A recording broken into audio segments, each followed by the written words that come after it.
will result in significant impact, including travel disruptions and power outages in the worst affected areas. Large parts of the eastern United States waking up this morning from a major winter storm that dumped more than a foot in parts of Pennsylvania. More than 6 inches of snow and sleet are covering New York's Central Park and parts of central Pennsylvania, so more than a foot yesterday.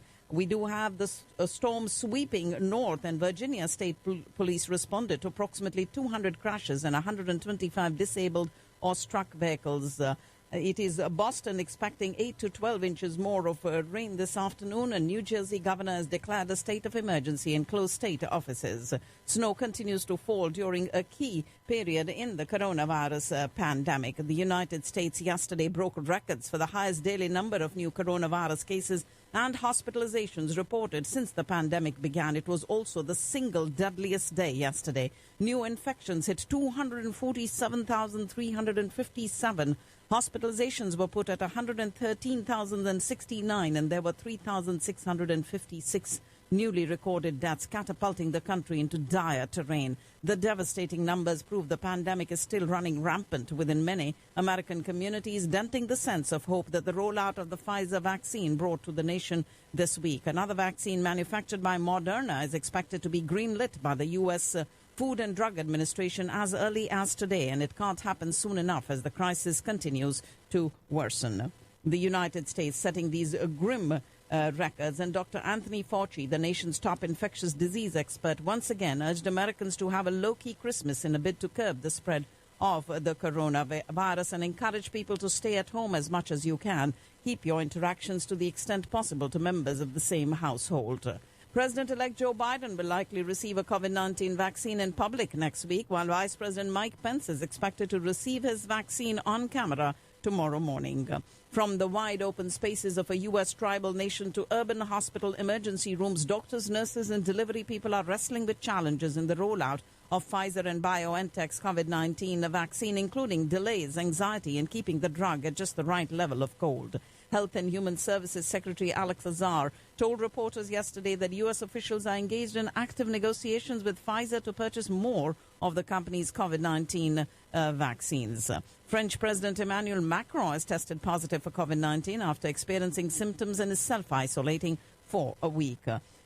After months of feuding and with a weekend deadline fast approaching, U.S. congressional negotiators wrangling over details of a $900 billion COVID-19 aid bill that leaders have vowed to pass before going home this year.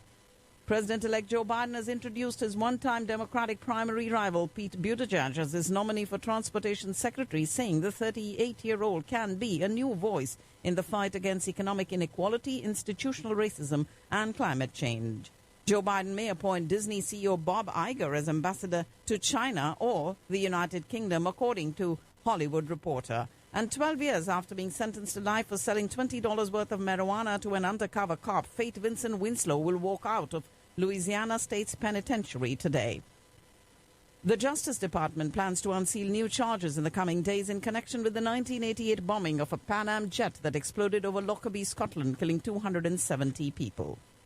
Sudan's military said a cross-border attack by Ethiopian forces and militia left casualties among Sudanese troops, a development that could strain ties between the two neighbors. Rebellious soldiers used government tanks to attack their former comrades in a military base in the first chaotic day of Ethiopia's month-long war in the region of Tigray. And a human rights watchdog accused Egyptian authorities of making modifications to a notorious Cairo prison that amount to collective punishment of inmates following an escape attempt that left 4 policemen dead. Hardline Islamist and anti-Semitic content has been removed from Saudi Arabia's curriculum in what researchers say marks a historic shift in attitudes in the Gulf Kingdom. An annual Gulf Arab Summit has been put off to January while parties locked in a rancorous row that led to a boycott of Qatar work towards announcing a tangible deal. Israel will begin rolling out a major coronavirus vaccination campaign next week after the Prime Minister reached out personally to the head of a major drug company. Millions of Palestinians living under Israeli control will have to wait much longer. Iran's President Hassan Rouhani claimed that Israel was behind the killing of a scientist who founded the Islamic Republic's military nuclear program in the 2000s. And Iran's president also said today he was certain the incoming U.S. administration will return to its nuclear deal commitments and lift crippling sanctions on his country. Russian President Putin has denied involvement in the poisoning of Alexei Navalny, saying during an annual press conference that the opposition leader would be dead if the Russian state had wanted to kill him. Turkey won't step back from its decision to deploy Russian air defense systems despite U.S. sanctions imposed on the country over the purchase. President Erdogan's nationalist ally said Turkey's pro-Kurdish HDP party, the country's third biggest, should be banned for separatism. More than 120 Europe-bound migrants, including 8 women and 28 children, were intercepted in the Mediterranean Sea by Libya's Coast Guard. And the European Union's top court has ruled this morning that Hungary has failed to respect European Union law by denying people entering the country without authorization the right to apply for asylum and unlawfully detaining them in transit zones on its border with Serbia. France's most wanted woman was sentenced in absentia to 30 years in prison at the end of a trial of 14 accomplices in the Charlie Hebdo and Hypercacher attacks in Paris yesterday.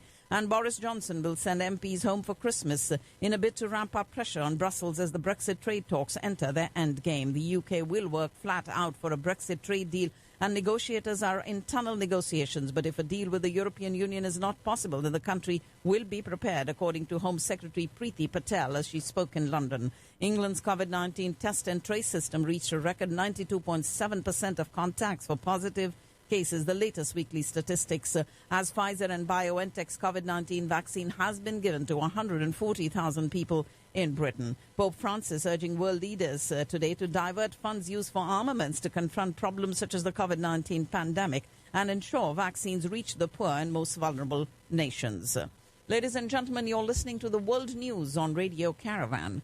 Beijing will welcome an international team of COVID-19 investigators due to travel to China next month, according to the World Health Organization, which is leading this mission. Following the successful return of moon rocks by its Chang'e 5 robotic probe, China is preparing for future missions that could set the stage for an eventual lunar base to host human explorers. China's next 3 lunar missions are on track, along with programs for returning samples from Mars and exploring asteroids and the planet Jupiter.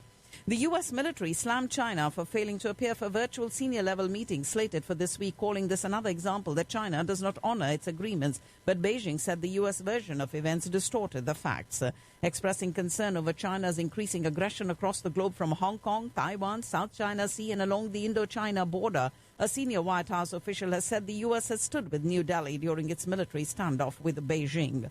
The UK's planned Indo-Pacific tilt is as much about managing the challenges and pressures arising from China's assertive actions as it is about taking advantage of opportunities across the region, according to British Foreign Secretary Dominic Raab, as he held talks with his Indian counterpart Jai Shankar on a 10-year roadmap for bilateral ties and a free trade deal in New Delhi.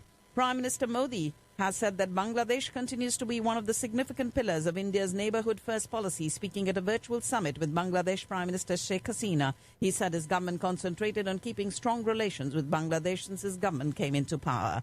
And Chief of Defence Staff General Bipin Rawat addressed the second annual dialogue with the Nepal Institute for International Cooperation and Engagement and spoke on the historical ties between the two nations and said that India's goodwill comes with no strings attached towards Nepal.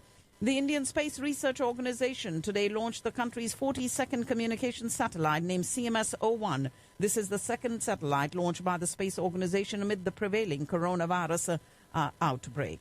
And Delhi Chief Minister Arvind Kejriwal lashed out at the central government amid the ongoing farmers' agitation during the one-day session of the Delhi Assembly. The protests against the centre's 3 farm reforms have entered day 22. As the Supreme Court heard the issue of the ongoing protest of the farmers and made some suggestions to untangle the present deadlock, the protesting unions of the farmers remain stern on their demand to withdraw the laws first. The Supreme Court resumed hearing of a batch of pleas seeking direction to the authorities to remove the farmers who are protesting at several border points of Delhi, and the hearing is underway. The Delhi High Court refused to entertain a public interest litigation which sought medical and health facilities at borders with Delhi, where the farmers have been protesting against the new farm laws. Many Indians appear hesitant to get vaccinated for COVID-19 as infections have fallen sharply since mid-September.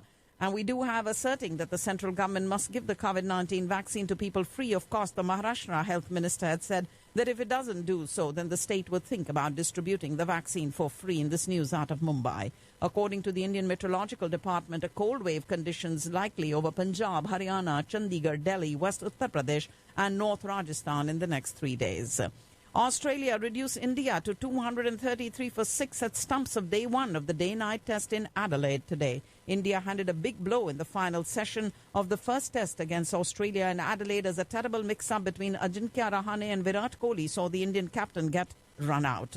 The Pakistan Cricket Board today confirmed that 28-year-old fast bowler Mohammad Amir has retired from international cricket. Foreign Minister Shah Mahmood Qureshi today landed in Dubai for a 2-day visit during which he will hold discussions with the UAE leadership on all areas of mutual interest. And Pakistan denounced sanctions imposed by the United States on Turkey for buying and testing Russian air defense